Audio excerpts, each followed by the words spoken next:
In this video, I will show you how you can enable Circle to Search on any Samsung tablet, even if your tablet does not support Circle to Search by default. Now, to do that, first of all, just go to Settings. Under Settings, just scroll down and tap on Display.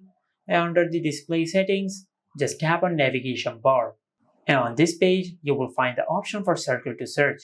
Now, to enable Circle to Search on your tablet, just make sure you enable this toggle. And after you do that, you will enable Circle to Search on your tablet, just like that. Now you can use Circle to Search in any app. For an example, let's open Google Chrome. Now over here, if I tap and hold on the home button, now you can circle over any object to search it, just like that.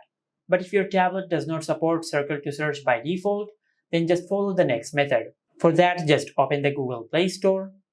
Then in the search bar, just search this. Now just install this app on your tablet. Now just tap on Open. And from here, just select Accept. Now from here, just select Via Action/Gesture. Now from here, just select I agree to use the following accessibility services. Select Agree, then tap on Go to Settings. From here, just tap on Installed Apps, then tap on Circle to Search. Now just enable this toggle. Select Allow, and after you enable Circle to Search, now just go back to the Circle to Search app. Now from here, just select by clicking a floating button. Now you can increase or decrease the size of the floating button, and you can increase or decrease the transparency of the floating button, just like that. Now once you have done that, now if you go to your home screen, and if you tap on the floating button, you will enable Circle to Search on your tablet, just like that.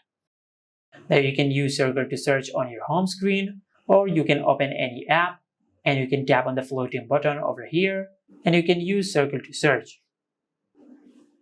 And this is how you can enable Circle to Search on any Samsung tablet. Make sure to like, comment and subscribe. Thank you for watching.